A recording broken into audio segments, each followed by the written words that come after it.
Então, bom dia, sexto ano. Lembrando que a nossa aula ela está sendo gravada. E nós estamos, então, no volume 4, unidade 7, e nós vamos corrigir a página 3. Página 3. Nós iniciamos a unidade 7 falando sobre as práticas corporais. E as práticas corporais, elas podem ser coletivas ou podem ser individuais. E vimos também, na aula passada, que práticas corporais são todos os movimentos que nós fazemos. Por exemplo, se eu vou fazer um movimento aonde eu vou trabalhar tanto a questão física, tanto a questão mental, né? Então, eu vou fazer um movimento onde eu vou utilizar o meu corpo como um todo, físico e mental.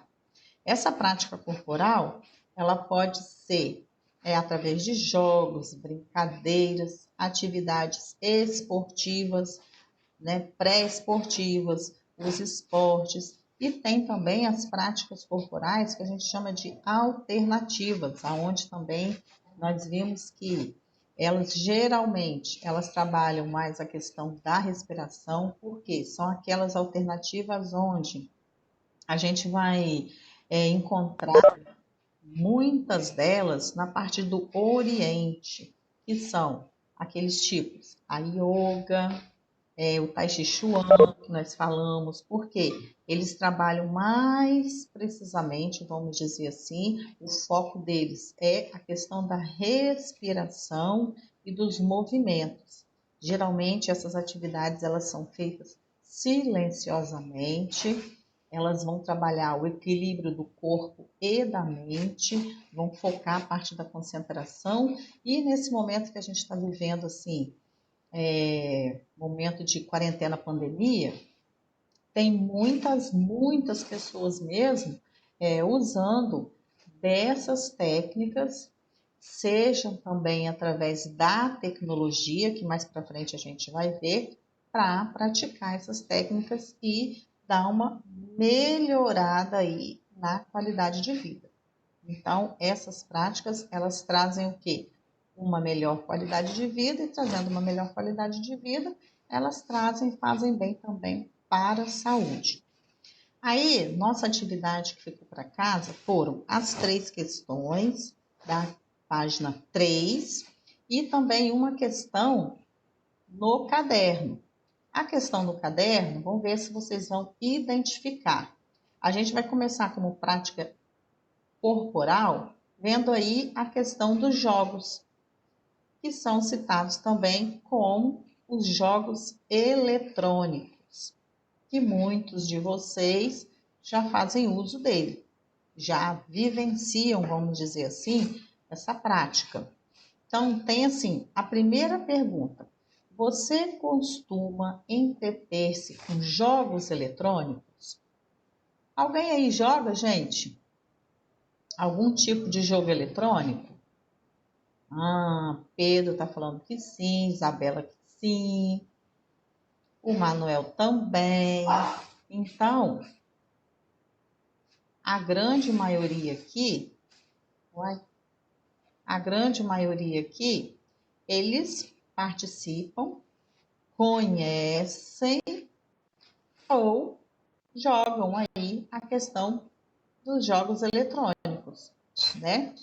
É algo que já está fazendo, vamos dizer assim, parte aí da vida de muitos, vamos dizer assim, né? Aí já tem até uns aqui, ó. É mesmo? Olha só o Arthur falando que estava jogando. Muito bom. Então tá. E na sua opinião, os jogos eletrônicos, e eles podem ser considerados como uma prática corporal, gente? Será que os jogos eletrônicos podem? Sim, pois mexemos os dedos. Mas aí será que para jogar um jogo eletrônico a gente só mexe os dedos? Qual outra Também parte do não. corpo? Qual outra parte do corpo assim que a gente precisa?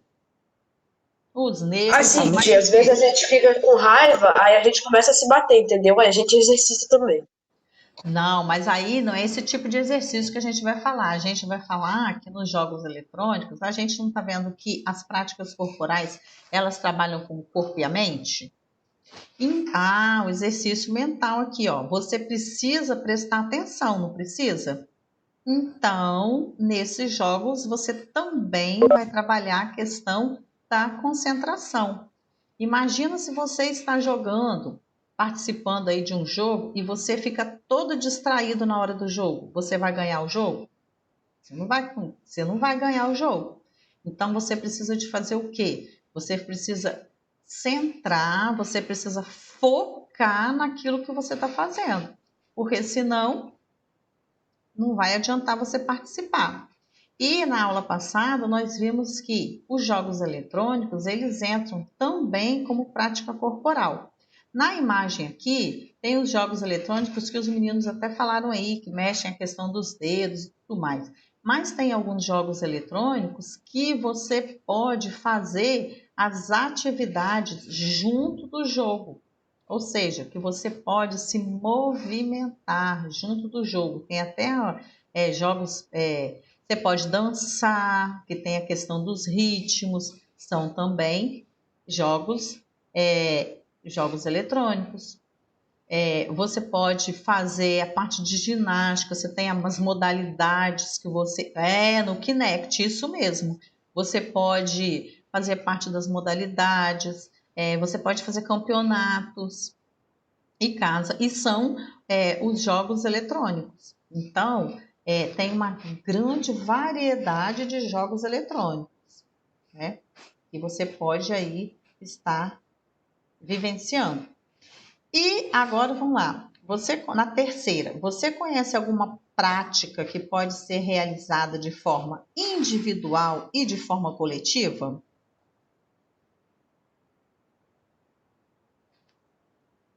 Qual prática corporal que pode ser realizada? Os jogos eletrônicos, eles podem ser realizados de forma coletiva, os jogos eletrônicos, por exemplo?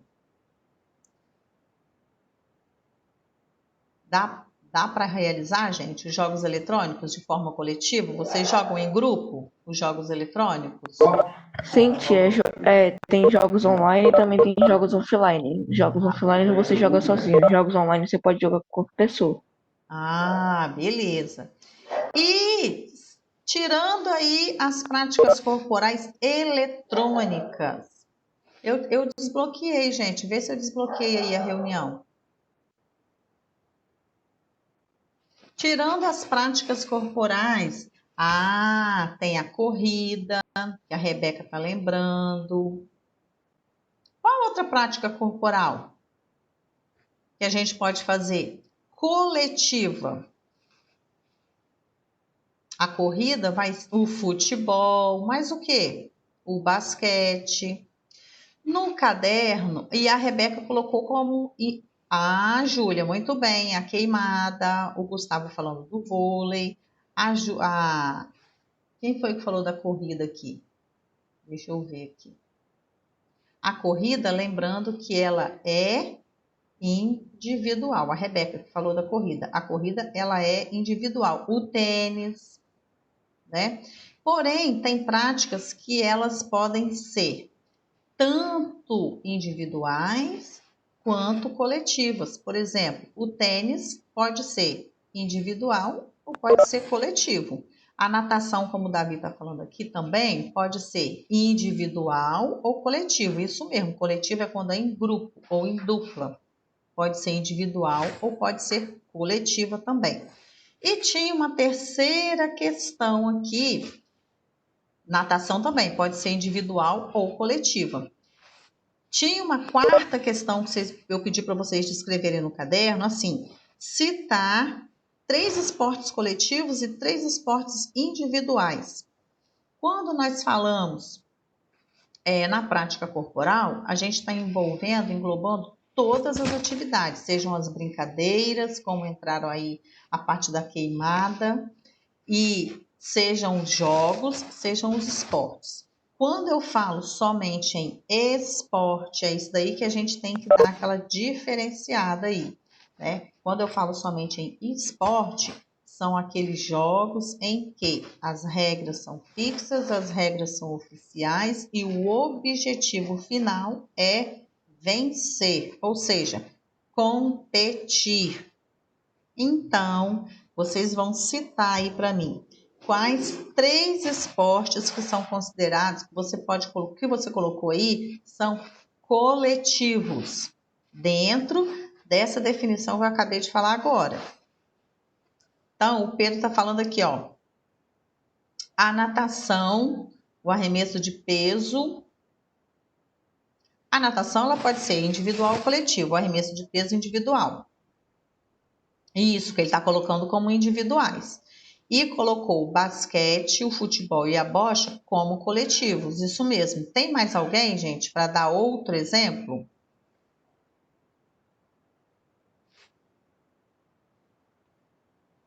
Nós temos também como coletivo o handball. Nós temos também o voleibol. Como individual, temos as corridas, né? Pode, se tiver o beisebol como coletivo também, o Arthur está falando. As corridas como individual, tênis como individual, porque tem alguns que fazem parte dos dois. Os lançamentos como individual, os arremessos como individual, tênis de mesa. A corrida, ela vai ser coletiva quando somente for corrida de revezamento, que é o que a gente vai iniciar hoje. Os outros tipos de corrida, corrida de velocidade, corrida de meio fundo, corrida com barreiras, todas são individuais. Somente, a única corrida que é coletiva é aquela de revezamento. Isso mesmo, é aquela que passa o bastão. E essa mesma. Então, vocês vão virar aí na página 4. Na página 4, seguindo aqui, ó, nós vamos falar sobre a questão da corrida de revezamento. Lembrando que nós na escola, nós fazemos o revezamento, mas a gente não faz na ordem oficial, né? A gente faz mais como recreação, e o espaço também, gente, é bem menor, né? Porque a gente usa só aquele espaço da quadra. Na corrida de revezamento, o que vocês vão destacar nessa página aí, para aqueles que gostam de usar o marcador de texto. Uma forma de separar o esporte, ele pode ser separado entre coletivos e individuais. Aí, coletivos, nós já sabemos que eles são realizados em equipes, né? E o objetivo vai ser que a equipe, aquele grupo, vai trabalhar suas habilidades para vencer, então, a equipe adversária. Por quê? Porque eles estão em grupo. Não tem problema se você marcar com lápis ou com caneta, não tem problema não. Quando nós estamos no individual, aí vai seguindo o cursor aqui, ó, nos esportes individuais, né? O atleta, ele vai trabalhar sozinho, ou seja, ele vai trabalhar a sua marca, a sua superação, para que assim ele alcance seu objetivo, que é vencer o adversário. Então, é ele com ele. Pronto. Então, o que você vai marcar aqui no primeiro parágrafo? Esportes coletivos e esportes individuais. Tá aqui na segunda linha. No coletivo, a gente já falou, vem explicando aqui nesse primeiro parágrafo, e no individual também. No segundo parágrafo, você vai marcar Olimpíadas da Antiga Grécia. Por quê? Porque aqui vem falando que nessas Olimpíadas já era praticado as modalidades aí do atletismo, e vem marcando quais modalidades eram. As corridas, os saltos, os arremessos e os lançamentos. Porém, essas provas aí, elas eram realizadas de forma individual, como são realizadas até hoje. E vem terminando o texto aqui falando que o atleta aí, ele vai buscar, especialmente na corrida, o melhor tempo. Se for no arremesso, se for no lançamento e se for no salto, a melhor distância. Se for no salto em altura, a melhor distância em altura, né? Aí tem na horizontal e na vertical. Porém, o que vocês vão marcar agora é essa parte aqui, ó. O atletismo é um conjunto de resultados que pode ser comparados registrando o tempo, a altura. Então, o atletismo ele é considerado um esporte de marca. Tá bom, gente? Por quê? Porque ele vai marcar o tempo, vai marcar a distância, todo aquele esporte que a gente vai marcar. Então, ele é considerado esporte de marca. Por exemplo, qual é um outro esporte que a gente vai usar? Marcar o tempo, por exemplo. Pensa aí, para citar um outro esporte sem ser o atletismo. O futebol, porque tem os dois tempos. Aí cada tempo tem 45 minutos e dá 90 minutos o jogo. Mas aí o futebol, ele é considerado um esporte de invasão. Por quê? São duas equipes e para vencer esse jogo precisa de acontecer o quê no futebol? Para a equipe vencer. Pensa aí, o que precisa de acontecer para a equipe vencer um jogo de futebol? Nós temos que invadir a área do gol do adversário, fazer um gol na trave dele. Isso mesmo. Por isso que é considerado um esporte de invasão. Muito bem explicado. E lembrando que quando eu vou invadir o campo adversário, eu também tenho que proteger o meu. Por isso que ele é um esporte de invasão. Aí alguém colocou aqui, o ciclismo é de marca, vai marcar tempo. A natação vai marcar tempo, porque você vai ganhar através, né, do seu tempo menor que você vai fazer. O vôlei, Pedro, ele é o esporte de rede, ele é classificado como esporte de rede. Por quê? Lembra do jogo de vôlei? São duas equipes e elas são separadas, né, pela rede. E os esportes de rede, eles não têm contato com o adversário. Então, você vai lembrar, não tem contato com o adversário, o voleibol. Outro que não tem contato com o adversário, o tênis. Lembra? Tem a rede e os dois, eles não têm contato nenhum. O basquete, Júlia, ele é um esporte de invasão. Por quê? Tem também que entrar no time adversário, no campo adversário para marcar os pontos. O tênis de mesa também. Esses daí, eles são esportes de marca, Arthur. O arremesso de peso, lançamento de martelo, isso mesmo, de marca. Rafa também, o remo também. São todos esportes de marca. O que vocês vão destacar nessa página aqui, depois do esporte de marca, é que existe uma única prova de atletismo, isso daí vocês podem marcar até o final. Existe uma única prova de atletismo que é realizada de forma coletiva. E essa prova é o que nós vamos ver agora, é a corrida de revezamento. Por exemplo, na imagem da apostila de vocês aqui, vocês estão vendo uma atleta que ela já está na marca aqui para fazer a saída da corrida de revezamento. Então, tem lugar para ela apoiar o pé para a corrida, o bastão, quando tiver a marca, ela vai sair.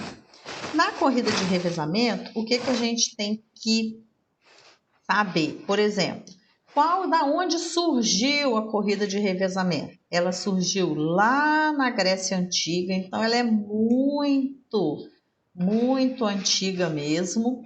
Surgiu na Grécia Antiga. E esses bastões, o que acontecia? Naquela época não existia o correio como a gente Tem hoje, e não existia também a questão dos e-mails, WhatsApp para mandar notícias, por exemplo. Então, o que eles faziam? Eles mandavam as mensagens dentro, enrolados em folhas, assim, dentro de tubos, como se fossem esses tubos. Por isso que esse tubo até da corrida até hoje, ele é oco. Então, tinha uma pessoa daquele reino lá, que ele fazia o quê? Ele que levava essa mensagem, é como se ele fosse aquele correio, né? Ele levava a mensagem para o rei, por exemplo, falando que ganhou uma guerra, que conquistou alguma coisa, uma notícia. Ele levava, era uma notícia. Esse indivíduo aí, ele era chamado de estafeta, porque ele transportava a mensagem. Tem lá na quadra, quando a gente fala assim, gente, vamos fazer uma corrida de estafeta, que a gente faz assim, a gente divide, lembra aí, a gente divide em grupos, geralmente ou eu pego os bastões, ou eu pego as tampinhas, ou eu pego a bola, e vocês, a tarefa de vocês é correr, entregar o objeto, voltar para o lugar. Correr, entregar o objeto, voltar para o lugar. Porque naquela época, quem transportava, quem fazia esse papel do correio, do pombo correio, era uma pessoa. Ela era treinada para isso. Pronto. Então, assim, surgiu essa corrida aí com esse nome de revezamento, né? Porém, na prova de revezamento, existem as raias. Então, cada equipe tem um bastão. Se eu faço parte da equipe, sou eu e mais 3. Sou eu e mais 3. E por um acaso, na hora que eu for receber o bastão, imaginem, o bastão cair no chão, vocês acham que acontece o quê? Nós estamos lá, imagina, nós estamos lá competindo. Aí na hora que eu vou entregar o bastão vai e cai no chão. O que vocês acham que acontece?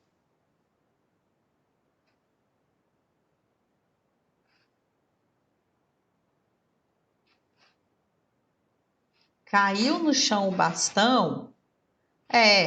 Caiu no chão o bastão, a equipe toda está desclassificada. A pessoa não vai ter que correr mais uma vez, não.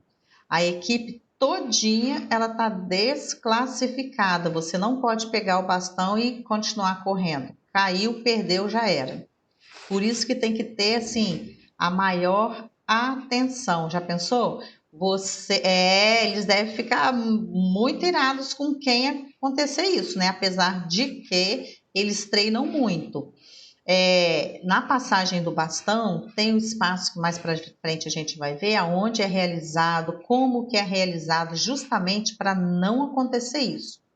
Outra questão também, eu não sei se dá para vocês observarem nessa imagem de vocês, eles têm a raia, que é igual o pessoal que nada, tem o espaço que eles podem correr. Então, eles não podem invadir a raia de outro atleta para atrapalhar, né, a questão. Eles têm que correr dentro do espaço deles. Mais para frente, eu vou passar para vocês os videozinhos para vocês, que eu já até separei uns, os videozinhos para vocês verem. Gente, a corrida de revezamento é assim, muito legal. É uma das corridas que quando tem Olimpíada, quando tem Open de atletismo, ela é uma das mais aguardadas, porque é muito legal. E é uma corrida que pode ser realizada tanto feminino quanto masculino. O bastão, vocês estão vendo aqui, esse daqui, ó, ele é de cor azul, mas ele pode ser de qualquer cor. Ele pode ser de madeira ou pode ser de metal. Ele é liso, ele é oco por dentro, porque tem que ser um material muito leve para ser transportado. E é um bastão só. E a gente já sabe que caiu no chão, sua equipe já era. Seguindo aí para vocês destacarem, né? Na página 5, vocês vão destacar o seguinte: a característica das corridas de revezamento. Aí vocês vão destacar que ela é disputada lá na primeira linha por uma equipe composta por 4 atletas. Destaca aí. O atleta, ele tem que percorrer uma determinada distância conduzindo o bastão. Esse bastão, ele deve ser passado de mão em mão para cada equipe aí, cada pessoa da sua equipe. A imagem que vocês estão vendo, ó, eles estão fazendo a passagem do bastão, tá vendo? A forma e a técnica que a gente vai ver mais para frente é de uma maneira que, na hora que você passa o bastão, o atleta ele já recebe, já vai correndo. Tem uns que conseguem passar o bastão, esse daí parece que está parado, mas tem uns que a gente vai ver nos videozinhos que ele praticamente ele já começa a se movimentar a receber o bastão. Pedro, se por um acaso ele esquecer de soltar o bastão, e a equipe dele está desclassificada, porque o bastão vai cair no chão, aí a prova já perderam a prova já. Outra coisa do primeiro parágrafo, passar no ar, não, mas não pode, mas se ficar no ar ele vai cair. É porque tem, vocês estão observando aqui, porque depois a gente vai ver que eu já até separei.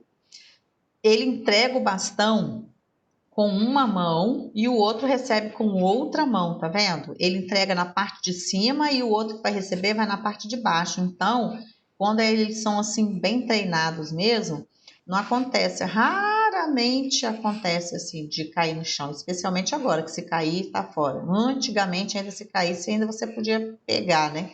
Mas agora já tá fora. Outra coisa que vocês vão marcar no segundo parágrafo é o seguinte: é o percurso aí das provas oficiais de revezamento, que elas acontecem 4x100 e 4x400.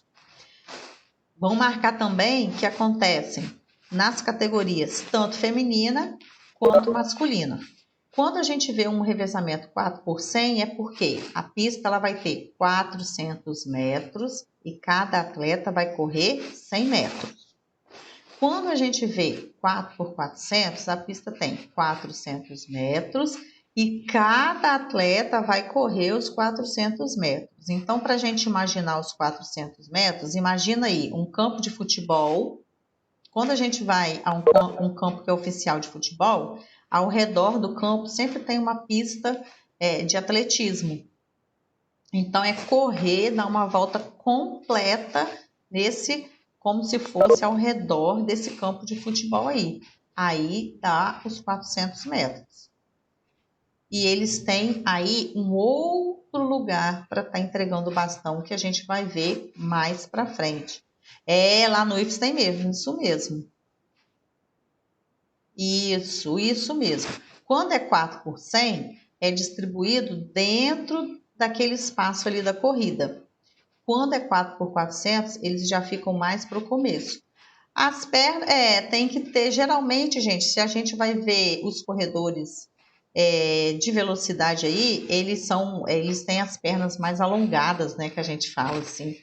Outra coisa também que é legal da corrida de 4x400, corrida de revezamento, é o seguinte: o último atleta é o melhor velocista.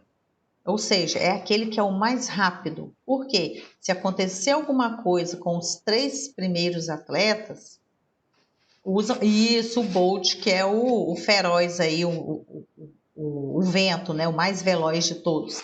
Se acontecer alguma coisa com aqueles 3 primeiros atletas, quem vai compensar é o último atleta. Isso mesmo, Rafa, é aquele que vai salvar o time. Isso mesmo, por isso que ele é sempre... Aí vocês vão observar que quando acontece revezamento de atletismo é assim, de natação também é assim, tá? O último é sempre aquele que é o mais rápido, o melhor índice, é o último, é aquele que vai conquistar aí. No último parágrafo, vem fazendo... Vocês vão destacar que para participar dessa modalidade, dessa prova, exige dedicação e espírito coletivo de todos os participantes, porque não é uma atividade coletiva, uma atividade em equipe. E no finalzinho aí, vem falando que a prova de revezamento é uma das provas mais esperadas, gente, porque é muito legal. Que pode fazer em casa, corrida dá para fazer em casa, mas se você tiver espaço, né? Quem tem um quintal grande, dá para fazer a parte da corrida, sim. Se você tiver uma garagem, dá para fazer, né? Você tem que ter um espaço para você dar uma corridinha, a não ser que você fique assim, no espaço, fique dando várias voltas. Mas aí quem mora em apartamento, dentro do apartamento, não dá para correr, né, gente? A não ser que no apartamento, geralmente os apartamentos, os condomínios, eles têm aqueles que têm área de lazer. E ver se já está liberado também, né? Quem tem garagem também, dá para fazer aí na parte da garagem. Se você não tem bastão, por exemplo, você pode usar balão colorido, aqueles de correr, usar as tampinhas, né? Tampinhas de PET, como a gente usa até lá na escola. Ah, tá. Quem está jogando futebol já pode dar uma corridinha aí no campo, não vai sair correndo o campo todo, né? Porque vai passar mal. Agora, todo mundo vai lá para a página 13. Vamos lá, todo mundo. Lá para a página 13. Na página 13, vocês vão responder agora 2 questões. Eu vou dar um tempinho aqui para vocês responderem, vou pausar e depois a gente retorna. A questão número 1 está assim: o que são esportes de marca? E a questão número 2 da página 13. Quais são as provas oficiais da corrida de revezamento? Então, vocês vão fazer agora. Fazendo a correção aí da questão 1 e da questão 2. Por exemplo, a questão 1 está perguntando: o que são esportes de marca? Alguém poderia responder o que são esportes de marca? São esportes em que se marca o tempo. Isso! Muito bem. Então, a questão 1. E aí, além do tempo, nós podemos completar com a distância e a altura. Porque lembra da questão das provas? Quando a gente lembrar sempre de esporte de marca, a gente lembra sempre da modalidade do atletismo. Marca o tempo, aí nós vamos lembrar das corridas. Marca a distância, aí nós vamos lembrar dos arremessos e lançamentos. Marca a altura, aí nós vamos lembrar de quem? Dos saltos. Então, na modalidade do atletismo, comporta as 3 questões aí do esporte de marca. Quais são a número 2 aí? Quais são as provas oficiais e da corrida de revezamento? Facinho, né, gente? Quais são as provas oficiais da corrida de revezamento? Ninguém fez essa, não? 4 por 100, 4 por 400. Isso mesmo. As oficiais são 4 por 100, 4 por 400. Aí só pra gente, quem quiser completar aí, e nas categorias, né? Femininas e masculinas. Então, agora que a gente já corrigiu, eu vou deixar a parte da hora do estudo aqui. A aula que vem a gente volta a falar, mas aí vocês vão ver a pista e eu vou passar os videozinhos para vocês verem a questão das corridas. São bem legais as corridas de revezamento. Então, um beijão para vocês, fica com Deus. Bom descanso para vocês, tá bom? Eu vou deixar a atividade aqui para quem não conseguiu corrigir, tá bom?